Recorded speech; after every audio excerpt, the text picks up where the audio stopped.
أهلا بيك في كورس بايثون.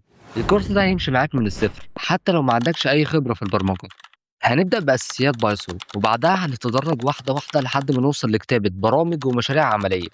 الكورس ده مناسب لأي حد عايز يبدأ بايثون صح، سواء هدفك البرمجة أو الأتمتة أو حتى الأمن السيبراني. وأهم حاجة ما تستعجلش، امشي معايا حلقة بحلقة، طبق كل حاجة بإيديك وما تنتقلش للي بعدها غير لما تفهم اللي قبلها. وفي نهاية الكورس هدفنا إنك ما تبقاش بس فاهم بايثون، تبقى قادر تستخدمها وتبني بيها بنفسك. يلا نبدأ.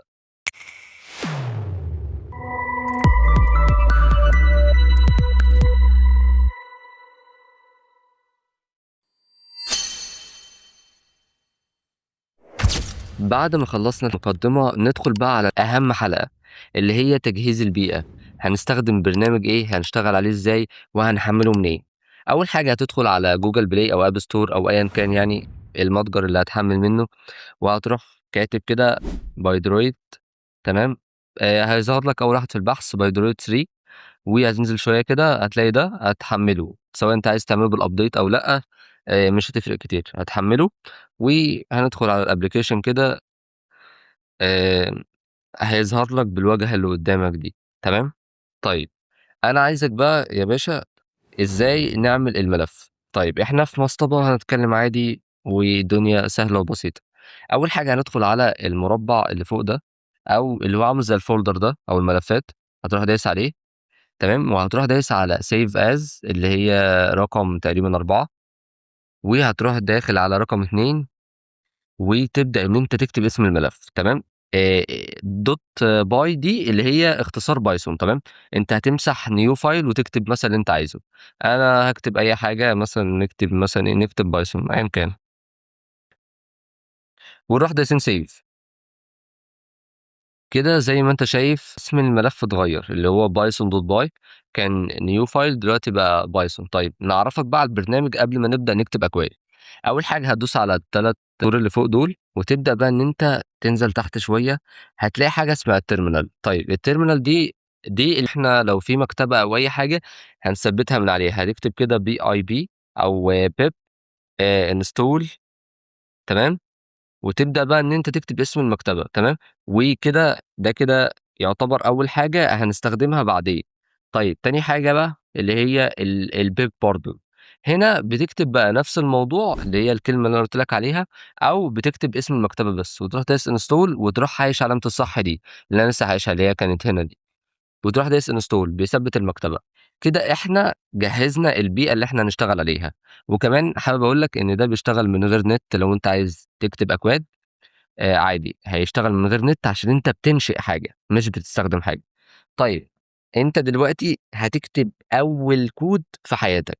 إحنا هنكتب أول حاجة أول كلمة معروفة في لغة بايثون، وهي print. تمام.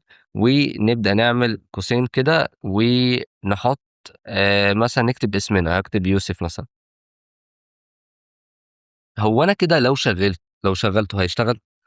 تعالوا نشوف. يعني أنا كده هندوس على علامة الفيديو دي ونبدأ نشوف، هيعمل لي error. ليه؟ أنا باقول له دلوقتي ركّز معايا، أنا باقول له إيه، باقول له اطبع لي print يعني اطبع، اطبع لي كلمة إيه بقى، مش محدد له. أيوه أنا عملت له قوسين، بس ما عملتلوش اللي هو إيه، لأ أنا باحدد لك الكلمة دي، عشان في البرمجة القوسين دول ممكن تحط فيها كذا حاجة، فلازم تعمل حاجة اسمها علامات الاقتباس. هاقول لك عليهم دلوقتي. هنمسح كده الاسم ده، ونروح حاطين علامات الاقتباس دي. اسمها اقتباس زوجية أو فردية عادي، اللي هم دول. شايفهم دول؟ هتكتب بقى يوسف. تمام. هتلاقي إن أنا أول ما أدوس على علامة الفيديو دي هتلاقي طبع اسم يوسف. شوف، ملاحظ اسم يوسف أهو، وبعديها program finished يعني البرنامج خلص. فده يعتبر أول كلمة، والكلمة دي هتستخدمها على طول في البرمجة. print يعني طباعة. تاني حاجة هنستخدمها ودي لازم، لازم، لازم تستخدمها في أي مشروع، وهي العلامة دي اللي هي علامة الشباك. طيب العلامة دي بتعمل إيه؟ أحب أقول لك إن العلامة دي هي ما حدش بيشوفها غيرك أنت واللي بيشتغل معاك. يعني أنا دلوقتي هادوس على علامة الفيديو دي مثلًا، مش هيظهر حاجة غير كلمة يوسف. تمام. طيب أنا بقى لو كتبت مثلًا كلمة مثلًا نكتب كده print تاني. هل كلمة print دي هتظهر؟ حاول تجاوب كده. لأ، مش هتظهر، ليه؟ عشان دي علامة الشباك دي اسمها التعليقات في البرمجة، عشان توضّح حاجة أنت ممكن تكون مش فاهمها أو اللي شغال معاك مش فاهمها، أو عبارة عن ملحوظة أنت بتحطها عشان تقول له مثلًا ما تحطش الحاجة دي في الكود، وهكذا. عملية تعامل بينك وبين الشخص اللي بتكتب معاه المشروع أو الproject، فدي لازم تكون لازم تكون عارفها. يعني مثلًا ممكن نكتب بالعربي كده لازم كلمة ماشي، وتكتب كده print، ونقول إيه، لازم تحط كلمة print في الأول، وتقعد تكتب لنفسك هتلاقي إن أنت الذاكرة عمّالة تفهم أنت بتكتب إيه. ودي يعتبر كده الحلقة الأولى في تجهيز البيئة، أنا كده خلّصت. أنت متخيّل إن أنت فهمت شوية حاجات بسيطة، هتقدر إن أنت بعد كده ده كلّه مبني على الحلقات الجاية، هتبدأ إن أنت تكتب براحتك، تعمل اللي أنت عايزه. وعلى فكرة إحنا في مصطبة عادي تغلط جدًا، وفي البداية أوعدك إنك هتغلط كتير، عشان ده بداية بناء أساس. تمام؟ أشوفك الحلقة الجاية. في الحلقة دي هنبدأ نتعلم حاجة جديدة وهي المتغيرات أو الvariables. ببساطة يعني إيه متغير؟ المتغير هو اسم بنستخدمه عشان نخرج بيه قيمة، القيمة دي هنقدر نستخدمها بعد كده، وما تقلقش المصطلح ده هيبقى قدامك دلوقتي على الشاشة. طيب، عايزين نعرف بقى المتغيرات دي بتتكتب إزاي. عايزك تتخيل معايا لو أنت عندك مخزن كده فاضي وعايزين نحط فيه قيم، هنحطها إزاي؟ هنقول مثلًا على سبيل المثال هنكتب name اللي هو الاسم، والاسم هيساوي إيه؟ طبعًا هيساوي اسم، تمام؟ فهنروح كاتبين كده مثلًا يوسف، تمام؟ أنا كده قُلت للمتغير اللي هو اسمه name اللي هو إيه بقى، اللي هو المخزن، تمام؟ باقول له إيه، باقول له حُط القيمة اللي هي يوسف، فهمت؟ طيب أنا دلوقتي عايز أطبعها، أطبعها إزاي؟ هاقول لك، دلوقتي هنكتب print ونروح عاملين كده علامة القوسين دول ونكتب name، كده إحنا أول ما هنشغّلها هيشتغل هنشوف، أعطاني error. طيب تعالوا بس نقرأ الerror ده، بيقول لك الفايل اللي هو string line 1 اللي هو في إيه، في سطر رقم 1، تمام، بيقول لك يوسف ده لازم يتحط له حاجة أو بيقول لك إيه is not defined يعني مش معروف، فلازم نفهم، بيقول لك أنت تقصد اللي هي لازم يحط علامات اقتباس زي دي، فهنشوف. المفروض إن إحنا كده كتبناه غلط، ليه؟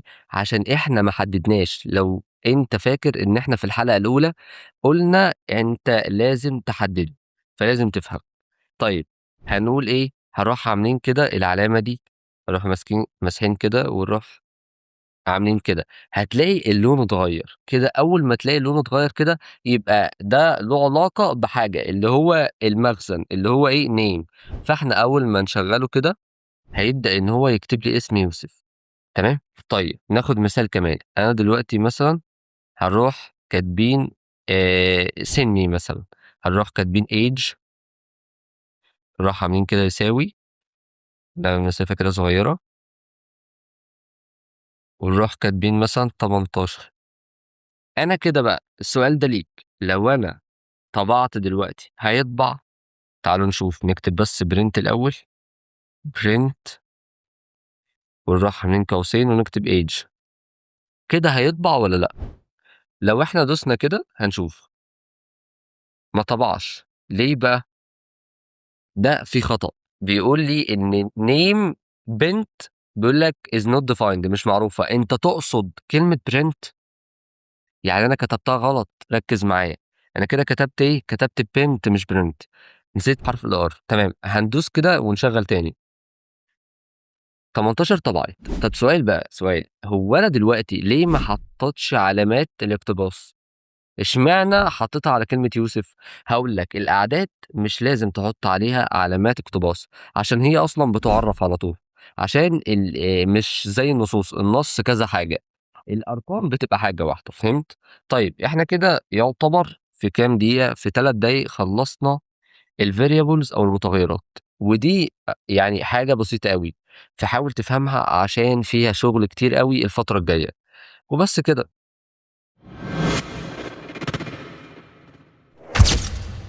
بعد ما اتعلمنا المتغيرات نبدأ ندخل بقى على حاجة جديدة وهي أنواع البيانات أو الdata type.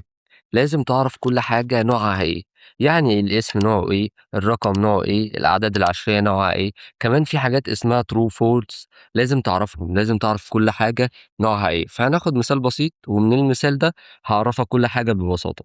طيب هنروح ماسحين ده كله كده ونكتب من الأول، هنكتب name تمام بتساوي، مش عارف ايه علامة الزائد دي، المهم يوسف تمام، تحت age 17 أو 18 أيًا كان، ماشي price بتساوي هنقول مثلًا 99.5 ماشي وis is إيه بقى؟ بُص بقى شوف العلامة زرقت أهي تمام، أول ما هاعمل كده underscore هابدأ بقى إن أنا إيه، العلامة تروح student تمام، وأروح دايس يساوي كده وأبدأ بقى إن أنا أكتب مثلًا true. أنت كده مش فاهم أي حاجة، بس أنا هافهّمك واحدة، واحدة.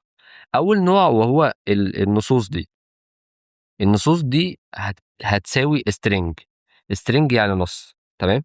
دي علامة نصية، هنروح عاملين كده ونروح عاملين إيه بقى، زي الشاطر تبدأ تكتب التعليق، ده يعني الname ده بيساوي نص، ده بقى بيساوي إيه، بيساوي integer، integer يعني عدد صحيح، هاروح كاتب كده، هتروح عامل تعليق كده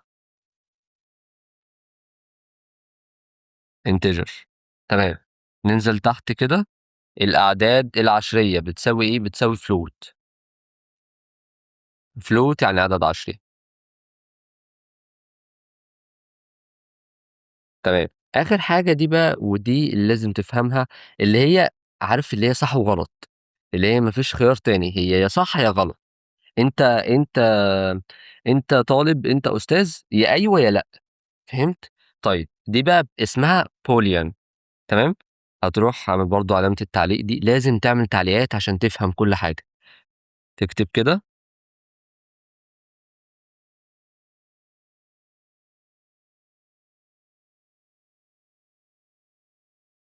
boolean. بس كده. يعني أنت بمثال زي ده فهمت الأنواع كلّها، دي كل الأنواع اللي تقريبًا في لغة بايثون، يعني أنت كده فهمت إيه النصوص، إيه هي الأعداد الصحيحة، وإيه هي الأعداد العشرية، وإيه هي اللي فيها قرار ما بين قرارين، اللي هو يا قرار صح يا قرار غلط، وبس كده. يعني تقريبًا خلّصناها في قد إيه، 3 دقايق برضه. حاول إنك كل حاجة بسيطة، أهم حاجة إنك تفهم الكلام هيتكتب إزاي. وبس كده، أشوفك في الحلقة الجاية. في الحلقة دي هنتعلم حاجة ليها علاقة بالمستخدم. الحلقة دي هي عبارة عن إن إحنا بنبعت حاجة فالمستخدم بيرد عليها فالحاجة دي بتوصل لنا إحنا. هي اسمها عمليات الإدخال أو الإنبوت في لغة بايثون تمام؟ طيب ركز معايا، هقول لك مثال الأول واقعي وبعدين ندخل على الكود. دلوقتي أنت غالبا كل يوم بتدخل على ابلكيشن فيسبوك مثلا، أنت أول ما بتدخل على الفيسبوك كأنك لسه محمّله جديد، تمام، أول ما بتدخل عليه بيظهر إيه، بيظهر إنك تدخّل الpassword أو البريد أو الرقم بتاعك صح، أو تعمل حساب جديد. أنت بقى لمّا بتعمل إدخال اللي هو تدخّل الpassword أو الرقم أو البريد، هي دي العملية اللي هي الinput فهمت؟ دي العملية اللي بتظهر لك. فدي ليها علاقة بالمستخدم أكتر ما تكون ليها علاقة بالمطوّر، فهنبدأ نعملها دلوقتي، هنكتب name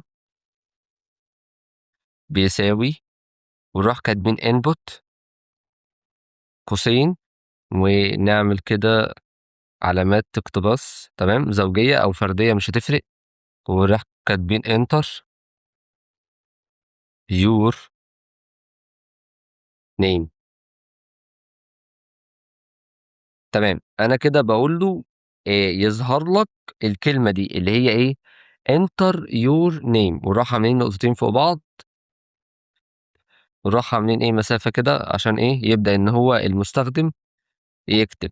طيب وهنروح كده نازلين ونكتب print. قُلت لك الكلمة دي هتكتبها أكتر ما هتكتب أي حاجة، print ونروح عاملين كده قوسين ونبدأ نكتب إيه، name. تمام، اللي هو عملية إيه، المتغيّر، ركّز معايا. ونروح دايسين كده على علامة الفيديو دي أو الplay. طيب هيظهر لي بيقول لي إيه enter your name، بيقول لي دخّل اسمك. أول ما هادخّل اسمي هيحصل إيه،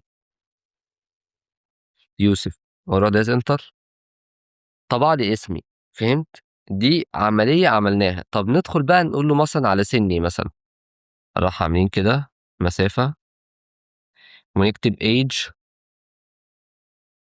ونروح عاملين يساوي كده ونكتب إيه بقى، ركّز معايا، مش هنكتب input على طول، هنكتب إيه، هنكتب يعني integer. تمام، ونروح عاملين قوس كده ونروح كاتبين input ونروح إيه بقى، نروح عاملين قوس كمان، ركّز، ونروح كاتبين إيه بقى، كاتبين الكلمة اللي هي هتظهر للمستخدم، اللي هي إيه، اللي هي enter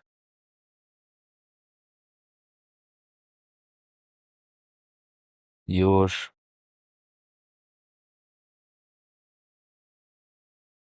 age. تعالوا كده نشوف إيه اللي هيحصل. نكتب print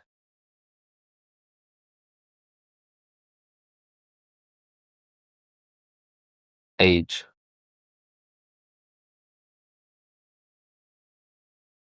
كده هنكتب إيه، هنكتب اسمي. تمام، نكتب يوسف. بيقول لي دخّل سِنّك، هادخّل مثلًا 18 طبعًا. طيب أنت برضه ما سألتنيش، هو أنا ليه كتبت كلمة int أو integer دي، اللي هي الاختصار بتاعها، ليه كتبتها؟ بُص يا حبيبي، الأسماء حاجة أو النصوص حاجة، ودي بقى هي أنواع البيانات اللي هي data type. لازم قبل ما تكتب كلمة input تقول له ده اللي هيدخّل رقم صحيح. في فرق ليه؟ عشان أنت ممكن تدخّل رقم عشري. فبُص هاقول لك، هنكتب مثلًا إيه، هنكتب يوسف نكتب مثلًا إيه، point 5. هنشوف هيحصل إيه. عمل لي error ليه؟ عشان بيقول لك شوف بيقول لك إيه string line 2. تمام، بيقول لك إيه بقى، إن دي integer وأنت المفروض تكتب 10 وspace 10 مثلًا، مش تكتب 99.5. مش هينفع، دي نوع float مش نوع integer. فهمت؟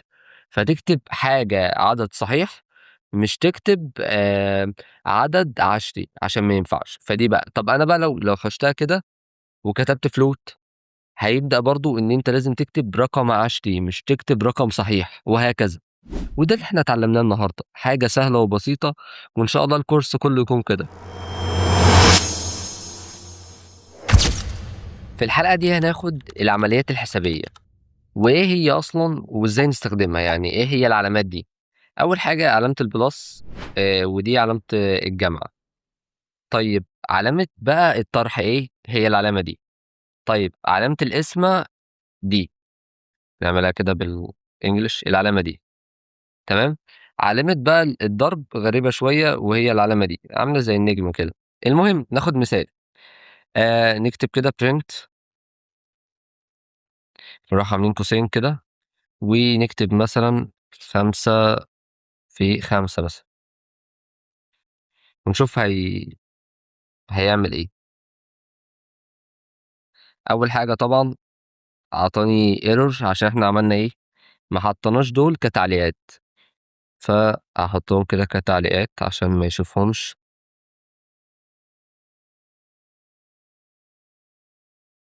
حاول تركّز، إحنا عايزين نغلط على قد ما نقدر عشان تكون فاهم إحنا بنعمل إيه.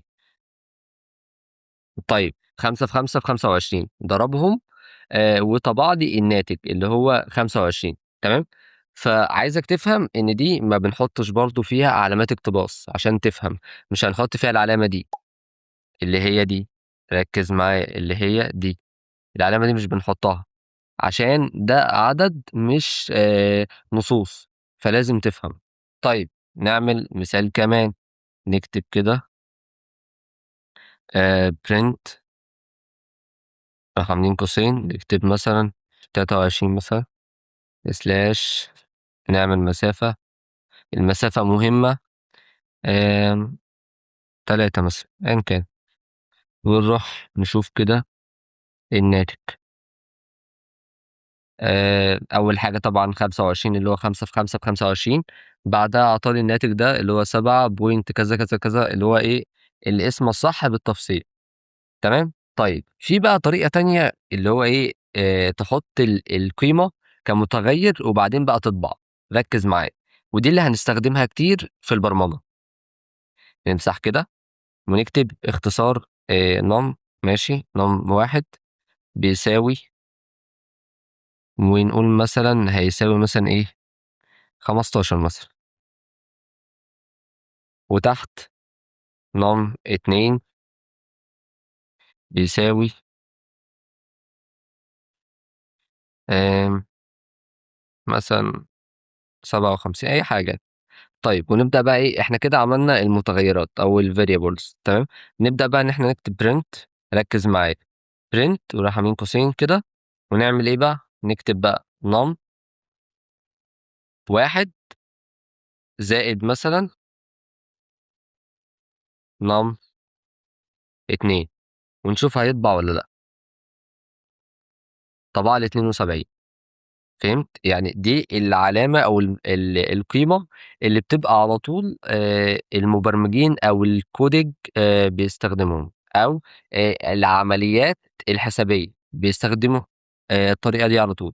طيب نجرّب مثال كمان، وهو على نفس المتغير برضه عادي، نكتب print ونروح كده كاتبين برضه num1 في num2، ونروح عاملين برضه كده، عطاني 855، أعطاني الأولى، القيمة الأولى اللي هي 72 وكام 855، وبس كده، يعني بسيط أوي، بس حاول إنك ما تقولش الحاجة صعبة وهتلاقي الحاجة بسيطة جدًا كمان. كده إحنا خدنا العمليات الحسابية، انتظروني بقى في الحلقة الجاية. كده إحنا خلّصنا أهم الأساسيات، فنبدأ بقى بأول مشروع وهو مشروع نظام تسجيل دخول. عامل زي نظام المنصات كده، عارف لمّا بتيجي تشترك فبيدّيك كود وuser name وتسجّل، هنعمل كده بس بقى على شكل كود، تمام؟ طيب هنكتب أول حاجة كده بسم الله، طبعًا أنت لو عايز تكتب أول كلمة اللي هي التعليقات دي اكتبها، مش عايز براحتك، نكتب user name، تمام، user name وبعدين نعمل يساوي، ونكتب input، وبعدين كده قوسين، وطبعًا العلامة بتاعتنا، ونكتب إيه بقى، بُص ركّز معايا، هنكتب enter،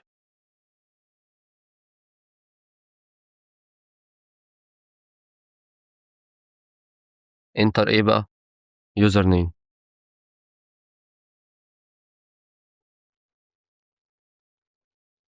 يعني اللي هو باقول له دخّل الuser name لمّا يظهر للمستخدم، تمام، ونعمل المسافة بتاعتنا وننزل ونكتب password،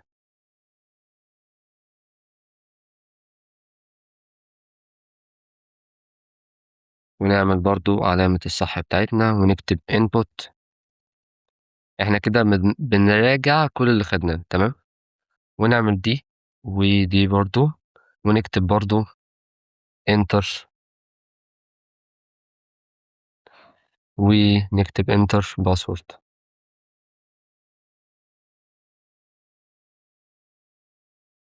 ونعمل النقطتين ونعمل المسافة. إحنا كده لو عملنا شغّلنا هيظهر للمستخدم الاتنين دول، فهنكمّل هنكتب هنعمل أول حالة وهي if، باقول له لو الuser name، نكتب كده user name ده المتغيّر، تمام، باقول له لو الuser name يساوي، خليك فاكر 2 يساوي عشان تبقى الكلمة يعني. وده الكود، ركز معايا، الكود بتاع الاسم او اليوزر نيم. هنعمل كده علامة الاقتباس ونكتب ادمن. دي هتبقى الكلمة اللي احنا هنكتبها لليوزر نيم عشان يدخلنا، ركز معايا. بعدين نعمل كلمة and لو انت فاكر، يعني والباسورد وورد. تمام كده. وبقول له كلمة الباسورد بقى برضو هتعمل علامتين، ونبدأ إن إحنا نحط علامة الاقتباس دي، ونكتب أي باسورد أنت عايزه هتديه للمستخدم عشان يدخل. فهنعمل مثلا 1 2 3 4 أيا كان. طيب إحنا كده يعتبر خلصنا إيه نص المشروع، وأنا عملنا علامة الصح وننزل. أول ما هننزل ركز معايا، برضو في مسافة اللي هي 4 مسافات أو اسمها التاب. هنكتب كلمة إيه print اللي إحنا خدناها. هنكتب print ونبدأ بقى إن إحنا إيه، نعمل القوسين دول ونعمل علامة الاقتباس ونكتب بقى إيه أي كلمة، يعني مثلا تم تسجيل الدخول، أو لوج إن، لوج إن مثلا successful.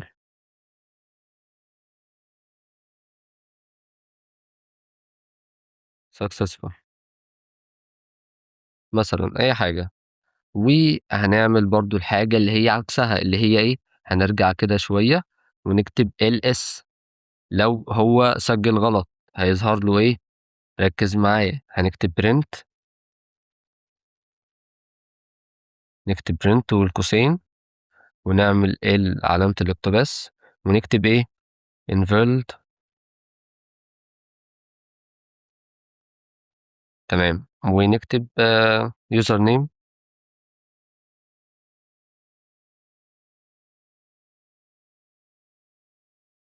اور يعني الخطأ يكون في اليوزر نيم او الباسورد.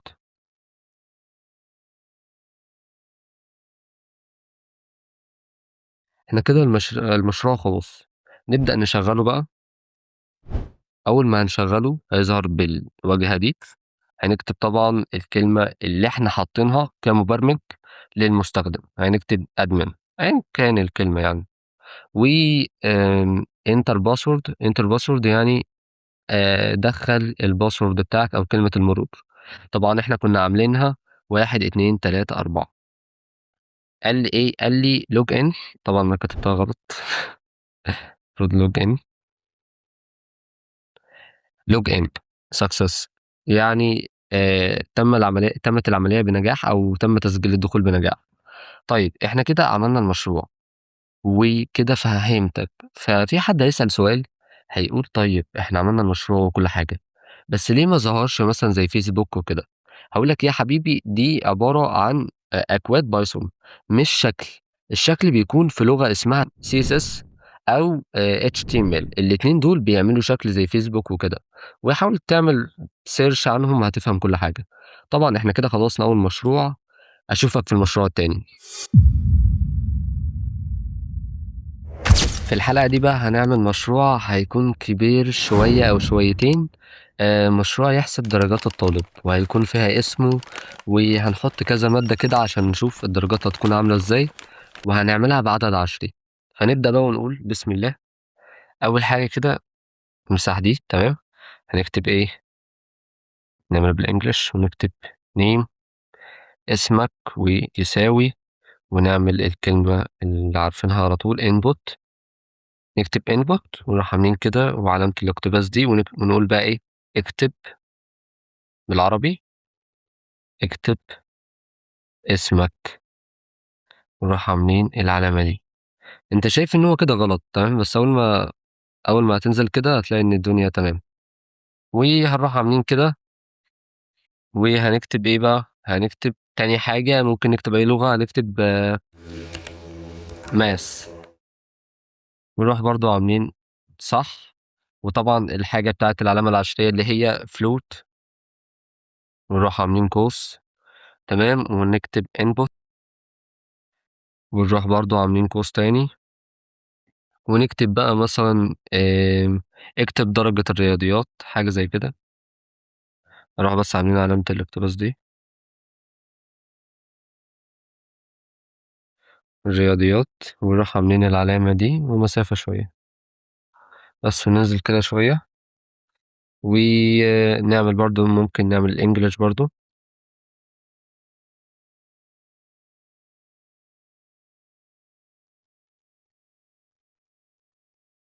نروح برضو عاملين العلامة دي، ونبدأ إن إحنا برضو نكتب إيه فلوت.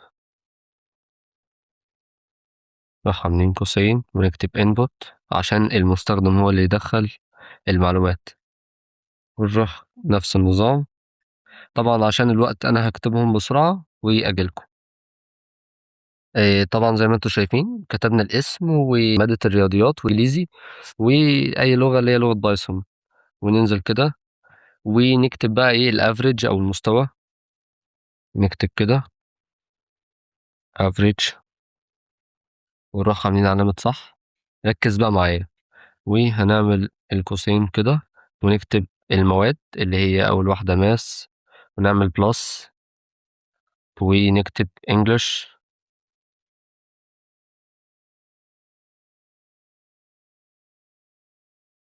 ونكتب بايثون.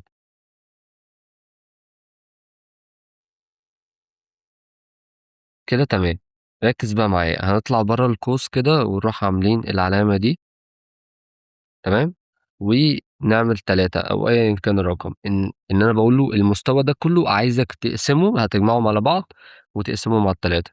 طيب إحنا كده تقريبا عملنا نص المشروع. هنبدأ بقى لإيه؟ للمستويات والأرقام. هنكتب F، ونعمل كده نكتب average،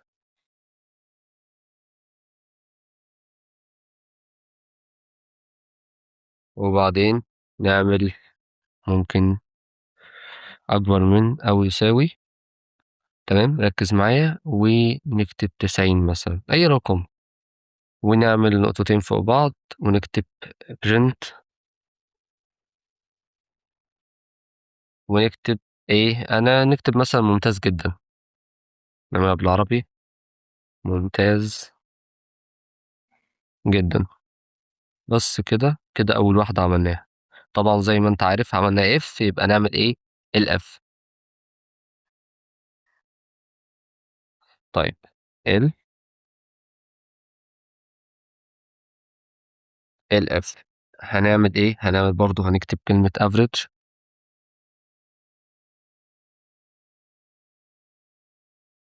ونكتب مثلا نعمل إيه فوق أو يساوي 75، ونروح عاملين قوسين فوق بعض ونكتب في خطأ إحنا ما خدناش باله ولا إيه؟ المفروض كده ما عملش ليه تاب. ركزوا كده معايا، ليه ما عملش تاب؟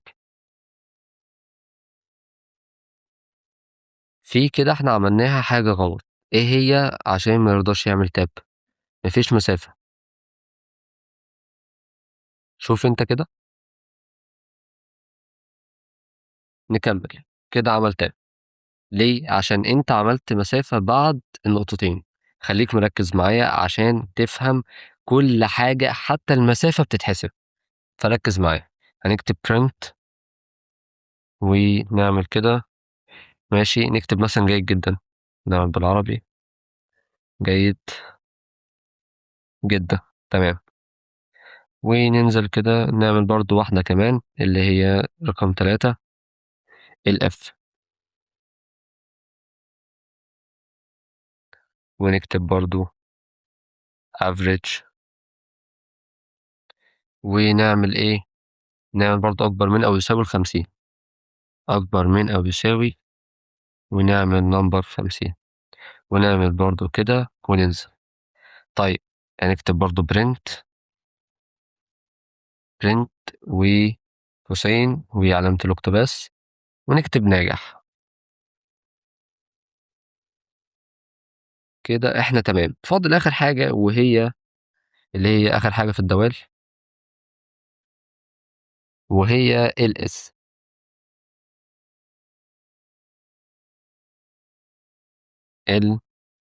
ls، ونروح عاملين نقطتين فوق بعض وننزل كده.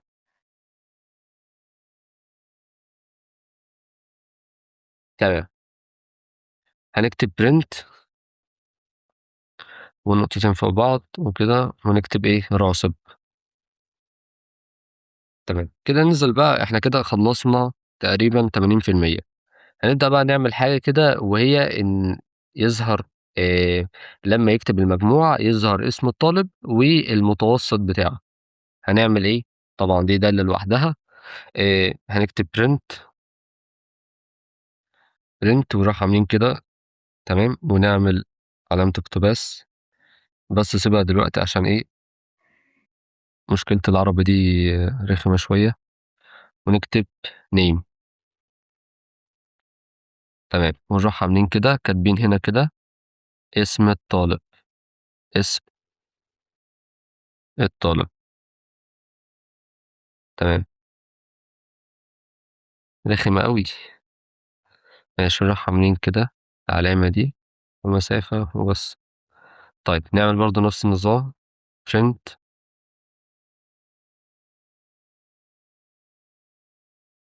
ونروح برضو عاملين نفس النظام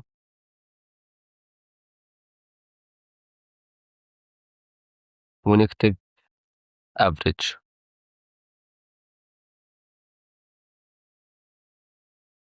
وتقريبا خلاص خلصنا. هنكتب بقى المتوسط ونعمل كده على بس. تعالوا نشوف بقى هيشتغل ولا ايه. كده خلاص المشروع خلص. تعالوا بقى نشوف. هنكتب الاسم بالانجليزي او بالعربي مش هتفرق. نكتب مثلا يوسف. رياضة مثلا نكتب 50.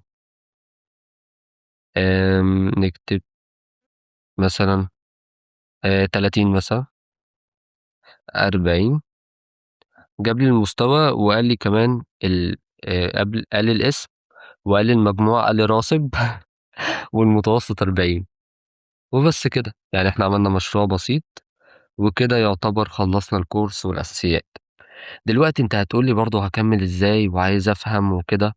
سايب لك برومت في قناة التليجرام، هيظهر قدامك دلوقتي قناة التليجرام والبرومت. البرومت ده اول ما هتحطه على شات جي بي تي او جيميناي او كلود او ايا كان، هيبدأ ان هو يمشي معاك خطوة خطوة. ولو عجبك الكورس بتاعنا، هنبدأ ان احنا نعمل من مستوى تاني وتالت ورابع يعني لحد ما نخلص اللغة. اهم حاجة بس تكون فهمت. انا حاولت ابسط على قد ما اقدر. حرفيا احنا في مصطبة. عملت كل حاجة عشان ابسط لكم الدنيا. وسلام. الحلقة دي بقى ممكن تكون أهم حلقة في الكورس كله. هتاخد الحالات الشرطية، ودي أهم حاجة في بايثون. لو فهمتها تقريبا أنت فهمت 60-70% من بايثون، عشان مهمة أوي. فهناخدها واحدة واحدة، وكل حاجة هناخد عليها مثال عشان إيه تقدر إنك تربطها بيها. هناخد أول حاجة اف دي عبارة عن لو حاجة حصلت اطبع كذا، أو لو الموضوع ده حصل اعمل كذا، فهمت؟ فهناخد مثال بسيط. هتكتب اف دي small. تمام. اف دي بس طبعا ايه هنعملها في التعليقات. التعليقات مهمة عشان تفكر نفسك. وناخد مثال. هنكتب طبعا العمر age، ونروح عاملين يساوي كده، ونقول مثلا السن 20. ونروح كاتبين اف، هتلاقوا علامة بالأزرق كده age، وعلامة كده. كل العلامات هنا يعني لو عايز تعملها على طول أكبر من أو يساوي 18. تمام. ونروح عاملين العلامة دي. بص بقى اللي هو إيه، أول ما تحط نقطتين فوق بعض كده هتبدأ إيه بقى. بص أول ما هتروح داس انتر هتلاقي إن في مسافة تاب. طيب لو أنت عايز تعملها ومش عارف تعملها، هتعمل أربع سبيس أو 4 مسافات عشان توصل لدي. تكون بعد اف بشوية. تمام، ركز معايا عشان دي تبعها حاجة اسمها الفانكشن أو الدوال. هتعرفها بعدين. هروح كاتبين برنت، وطبعا القوسين بتوعنا ونقول ماشي، وتكتب كده يو. ده طبعا أي حاجة، أنا بس إيه عشان لو طبع كذا يحصل كذا. an adult. تمام، تعالوا كده نجرب. بقول له إن السن 20. لو السن أكبر أو يساوي ال20 اطبع لي دي، تمام، هنشوف هيطبع إيه. طبع لي you are an adult، يعني هنقول إن الشرط اتطبع أو الشرط صح. أنا باقول له إن البتاع العمر 20، تمام، وزن إيه whatever ال العمر 20. فلو دي اللي هي if، باقول له لو العمر أكبر أو يساوي الإيه، ال18 اطبع لي الكلمة دي. طيب في حالة غلط، هي يساوي ال18 لأ، بس أكبر، فعشان هي أكبر من ال18 فراح طابع دي. وهناخد بقى حاجة كمان، إحنا كده عرفنا if، تمام، ناخد بقى اللي هي تحتها بشوية وهي else. else بقى هتبقى عبارة عن إيه، تعالوا نكتبها فوق عشان دي كده مرتبطة بيها. else هتلاقيها برضه بالعلامة الزرقا دي كده، نروح حاطينها في التعليقات وننزل عادي كده. بُص، أول ما هننزل تحت كده دايسين enter هيجيب لك المسافة دي. طب المسافة دي هنعملها والّا لأ؟ تعالوا نشوف. تعالوا نبدأ كده من الأول. تمام. هنعمل إيه، هنروح كاتبين else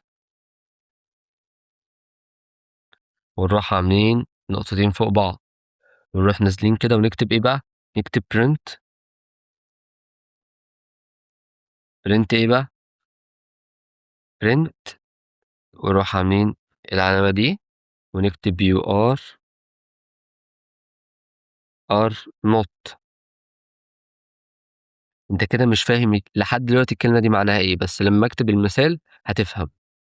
adult. أنت كده مش فاهم حاجة، تمام؟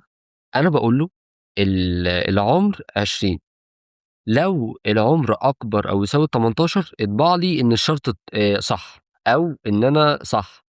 طيب لو الحاجة دي غلط، لو شوف بقى لو الحاجة دي غلط قُل لأ، الشرط ما اتعملش، فهمت؟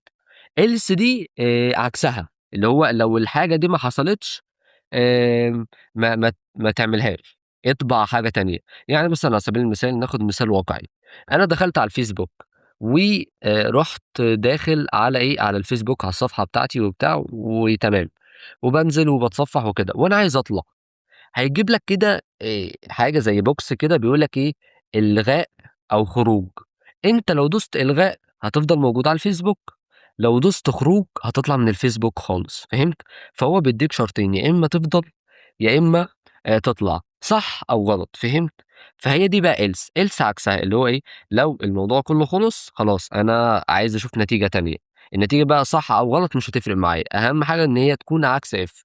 طيب ناخد بقى تالت حاجة ودي قريبة أوي من if، اللي هي نعمل كده هنكتب الf. الf الf دي بيقول لك إيه، لو الاحتمالات كترت، هاقول لك برضه إزاي. أهم حاجة إن إحنا ناخد مثال عشان تفهم. طيب أنا كتبت دي كده، تعالَ نمسح ده كله ونعمل مثال يفهّمك كل ده. الموضوع سهل وبسيط، ما تعقّدش الدنيا. وزي ما أنت شايف يعني إحنا قاعدين في مصطبة عادي فما تقلقش. هنعمل كده grade، هنقول مثلًا المجاميع، تمام؟ المجاميع بتساوي، أنا مجموعي بيساوي كام؟ هنقول بيساوي 85. تمام، ده كده الvariables أو المتغيّر، تمام. هنروح عاملين إيه بقى، هنروح كاتبين if كده ونكتب اللي هو المتغيّر اللي هو grade، تمام، ونروح عاملين كده علامة أكبر ويساوي، باقول له لو أكبر من أو يساوي الإيه بقى، ال90. أنا باقول له أكبر من أو يساوي ال90 ونروح نقطتين فوق بعض. أول ما أعمل نقطتين فوق بعض دول، أول ما أدوس enter هيقول لي عمل مسافة، ليه؟ عشان تكون if تابعة ليها، فهمت؟ هنكتب print إيه بقى، بُص print ونروح عاملين العلامة دي ونروح كاتبين بقى نكتب كلمة كده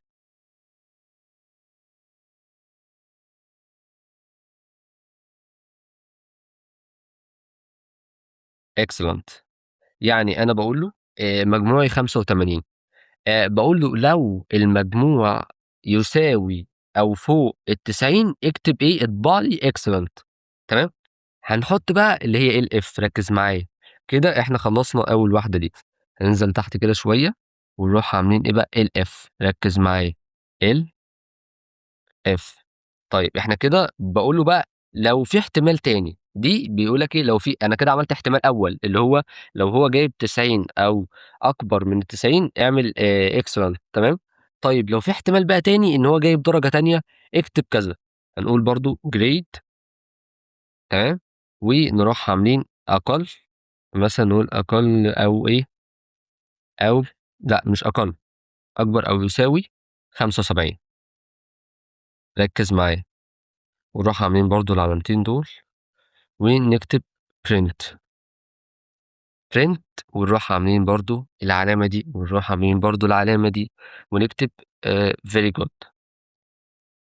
أي حاجة أنت ممكن تكتب بالعربي عادي، أهم حاجة بس إن أنا أفهّمك الموضوع ماشي إزاي. أنا باقول له مجموعي 85، لو المجموع فوق أو يساوي ال90 اكتب إيه، اطبع لي excellent أو ممتاز.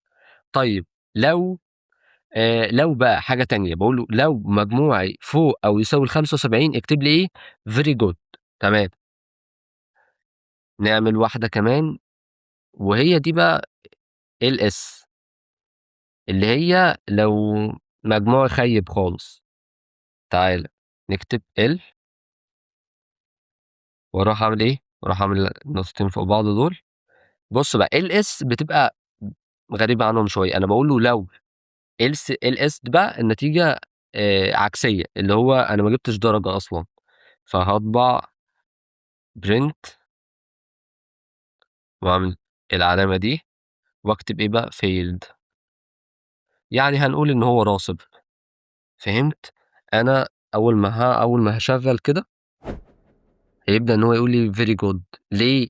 ليه؟ اشمعنى very good اللي عملها لي؟ عشان مجموعي 85 وأنا قُلت له لو هو 90 أو فوق ال90 اعمل excellent، لو مجموعي 75 أو فوق وأنا فوق أنا مجموعي فوق مين؟ فوق ال75 فاطبع لي very good.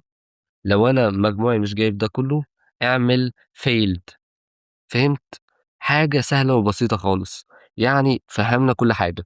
if بتبقى لو أول شرط، بعديها بييجي بعديها على طول الif اللي هو لو في احتمالات تانية، بعديها على طول اللي هو الحاجة العكسية اللي هو لو راسب أو أي حاجة أو مش شغال أو هتعمل حالة تانية عكسها تبقى إيه الS بس، سهلة وبسيطة، وفي 10 دقايق عرّفتك كل ده.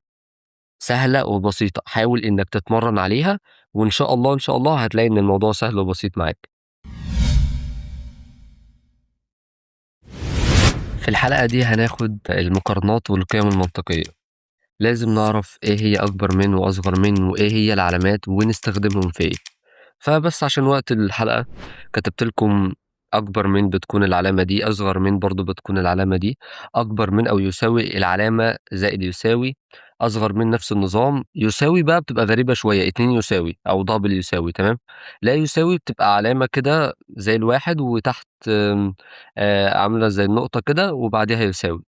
فهمتوا؟ العلامات دي مهمة جدًا عشان هتستخدمها كتير أوي، فأنت لو ما فهمتهاش مش هتعرف تعمل أي حاجة، وهُم سهلين جدًا، ويا ريت تكتبهم في أي note أو كشكول، ورقة، أي حاجة، عشان الحاجات دي لازم تكون عارفها.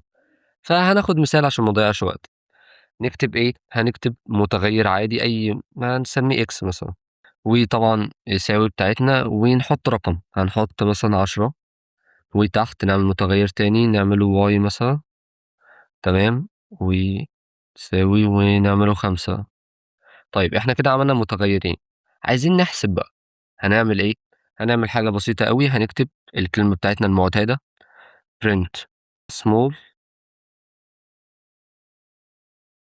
نروح عاملين قوسين كده، ونروح حاطين مش القيم، هنحط المتغيّر زي ما إحنا متعودين، هنحط إيه، هنحط الX تمام، ونحط الإيه، ونعمل بقى علامة، سواء بقى أكبر من أو أصغر من إحنا بنشوف، هنعمل مثلًا نقول إن إحنا نعمل مثلًا إيه، أكبر من أيًا كان.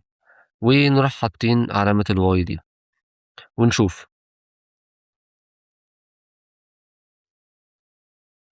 عطاني error.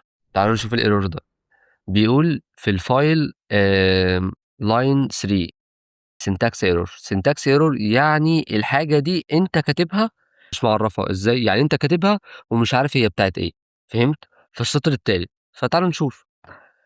أهو في السطر التالت كاتب اللي هي العلامة اللي هي أكبر من، ده كلّه عشان أنا ما حطيتهاش في هنقول مثلًا في التعليقات أو الcomment. فنعمل كده،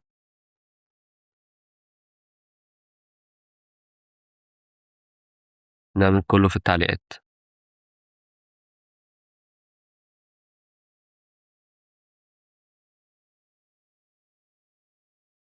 تمام، هو كده عملناهم في التعليقات، فلو نجرّب. أعطاني true. ليه؟ ليه ما عطانيش أرقام؟ بُص ركّز معايا، دي عبارة عن boolean، بتبقى إجابة يا صح يا غلط. أنا باقول له قيمة x ب10 وقيمة y ب5، فباقول له print اطبع لي قيمة x دي، x اللي هو المتغيّر أكبر من مين؟ من الy، صح والّا غلط؟ يعني أنا باقول له ده صح والّا غلط؟ فقال لي إيه، قال لي صح، إن الX اللي هي ال10 أكبر من ال5 وهكذا. تعالوا نجرّب مثال كمان، نكتب برضه print، لازم تكون small. ركّز، إحنا هنغلط على قد ما نقدر عشان تشوف إحنا بنعمل إيه. طيب هنعمل برضه إيه، هنعمل X تمام، ونقول مثلًا أصغر من الY ونشوف. الأولى زي ما أنت شايف قال لي true عشان ال10 أكبر من ال15، أكبر من ال5 قصدي. طيب العكس بقى، ال5 أكبر من ال10 عطاني false يعني غلط، وفي الآخر قال لي إيه program finished يعني البرنامج خلص. طيب تعالوا نجرّب أي حاجة تاني. إحنا كده خدنا القِيَم اللي هو إزاي، وإزاي، وإزاي وهكذا، اللي هو إيه العلامة وإزاي نشغّلها. طيب في حاجة كمان أنت لازم تاخد بالك منها، أنت دلوقتي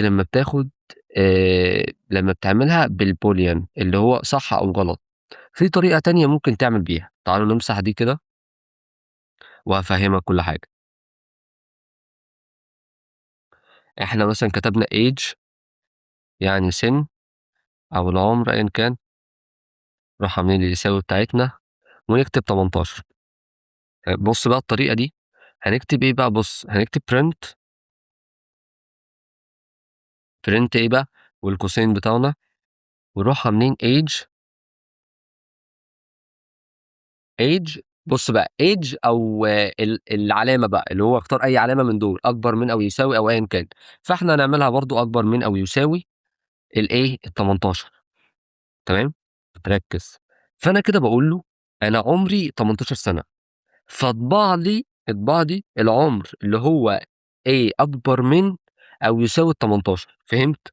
على حسب القيمة، أنا باقول له أنا عمري 18، فاطبع لي الحاجة دي لو أنا عمري 18 أو بيساوي تمام، أكبر تمام، أقل لأ، فهمت؟ فعمل لي إيه، عمل لي صح إن أنا عمري 18، لو أكبر برضه كان تمام، أصغر لأ. طب لو إحنا عكسنا، تعالوا كده نعكس، نحُوش دي ونعمل أصغر مثلًا، هيعمل لي برضه true. طب ليه؟ عشان يساوي دي. أنا باقول له أيوه عمري 18 سَنة، اطبع لي العُمر أصغر من أو يساوي، أصغر لأ كده false، طب يساوي أيوه أنا عمري 18 سَنة، يساوي ال18، فهمت؟ طب أنا لو حُشت علامة اللي يساوي دي، بُص ركّز، هيجيب لي false عشان أنا عمري 18 مش أصغر من ال18، فهمت؟ هي سهلة وبسيطة بس فيها كذا تريكاية كده. طيب ندخل بقى على مثال كمان، هنعملها زي ما هي علامة الصح دي كده، كده تقريبًا إحنا في الموضوع ده تمام أوي.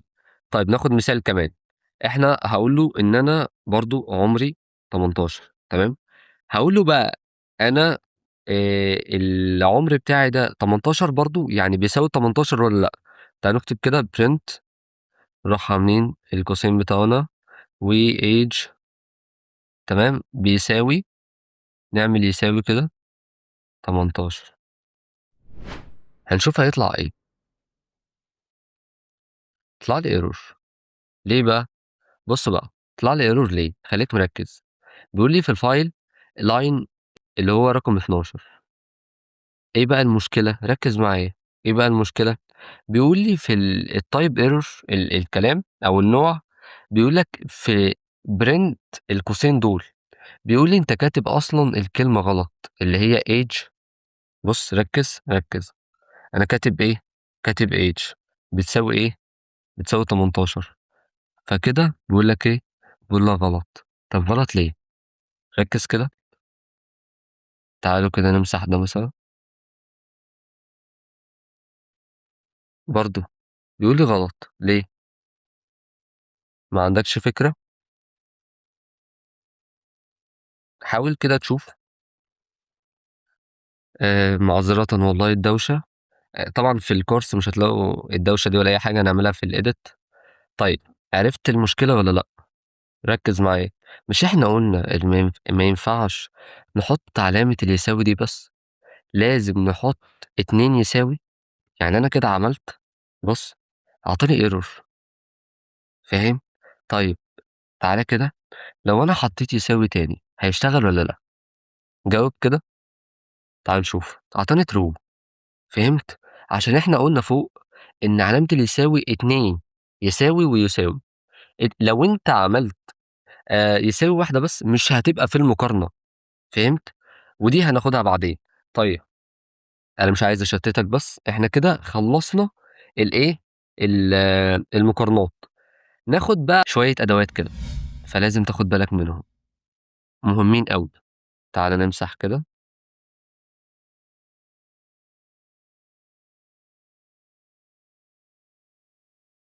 طيب، هنبدأ بأول كلمة. هُم 3 كلمات.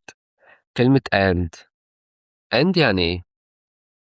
and يعني وحاجة. فهناخد عليها مثال، نحطها في التعليق كده. نقعد نكتب بقى. ركّز معايا، هنكتب إيه؟ طبعًا واخدين على age، نكتب age بتساوي 18. طيب، ونكتب print بتاعتنا.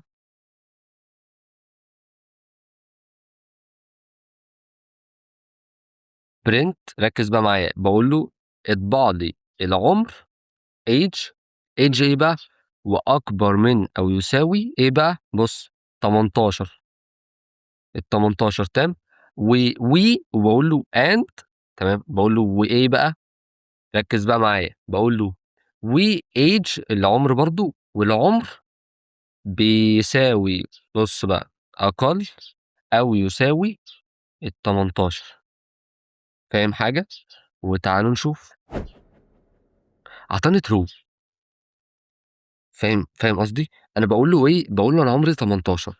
باقول له اطبع لي العمر وشوفه هو أكبر من أو يساوي ال18. وبرضه وباقول لك العمر بتاعي شوفه هو أقل من أو يساوي ال18. طيب هو أقل؟ لأ. يساوي؟ آه. أكبر؟ لأ. يساوي؟ آه.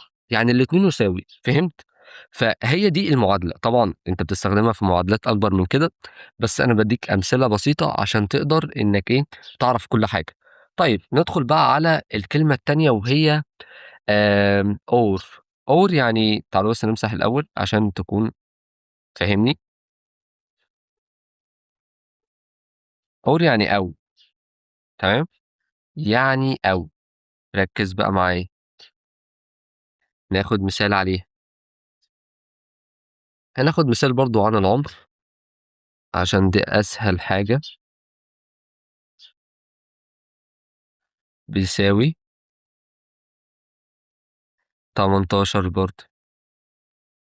تعال نشوف بقى النتيجة هتكون عاملة إزاي.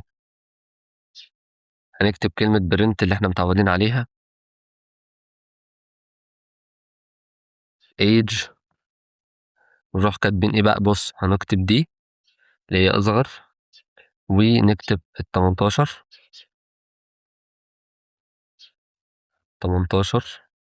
ونكتب or أو إيه بقى، نكتب برضه العمر age، ونكتب اللي هي أكبر أو يساوي الإيه، ال18.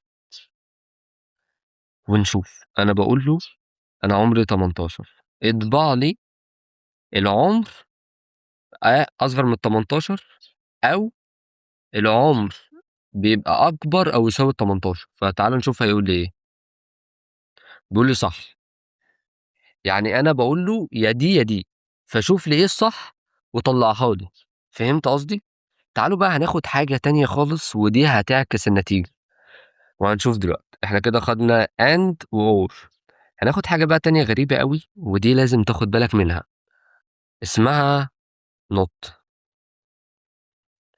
not دي بتعمل إيه؟ بتعكس النتيجة، وهاقول لك إزاي. تعالَ كده هنقول is underscore student.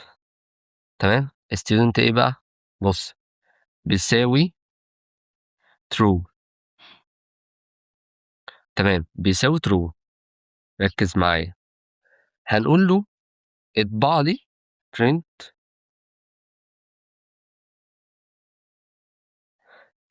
ونروح عاملين قوسين كده ونكتب not. ركّز، ونكتب بقى المتغيّر اللي هو is underscore student. تمام، كده هنشوفه هيعمل إيه أو هيدّينا إيه. أنا باقول له أنت طالب بيساوي أيوه، فأنا باقول له print واعكس النتيجة اللي هي القيمة أو المتغيّر بتاع إيه، بتاع الطالب. تعال نشوف. أعطاني غلط. ليه؟ ركّز بقى معايا. name error ودي الحالة التانية من الerror. بيقول لي الاسم اللي أنت كاتبه بتاع true ده غلط. is not defined مش معروف. بيقول لك أنت did you mean true أنت تقصد دي اللي هي الT بتاعتها capital؟ أقول له آه أقصدها. ركّز بقى معايا، إحنا كده غلطنا. المفروض نخلّي دي الT capital كده اللون اتغيّر، فهمت؟ فنعمل كده. فأعطاني false. أنا باقول له يا ابني أنا باقول له أنت طالب بتساوي أيوه أنا طالب، فباقول له اطبع لي وحُط كلمة not اللي هي اعكس بقى، بدل ما هي صح اعملها غلط، واعمل إيه وحُط اسم المتغيّر اللي هو أنت طالب، فعكسها فعملها false. فهمت؟ هو الحلقة النهارده كانت كبيرة شويتين يعني ربع ساعة، بس صدّقني الحلقة دي مهمة أوي، مهمة أوي، ومع المشاريع ما تقلقش هنضبّط الدنيا. بس يعني الحلقة كبيرة ومعلومات كتيرة بس إن شاء الله هتكون معاك سهلة وبسيطة. أنا عملت أقل الأمثلة عشان أحاول إن أنا أضبّط لك الدنيا، وبالتوفيق. وبكده نكون خلّصنا كورس بايثون في ساعة واحدة، وفي الآخر عملت لكم PDF فيه شرح مبسّط لأهم اللي اتعلمناه، وكمان كل المشاريع والتطبيقات اللي اشتغلنا عليها هتلاقوها في قناة التليجرام. ما تنساش بقى تعمل لايك وتشترك في القناة، والأهم من ده كلّه طبّق بإيديك، لإن دي البداية الحقيقية في البرمجة. أشوفكم في الكورس الجاي.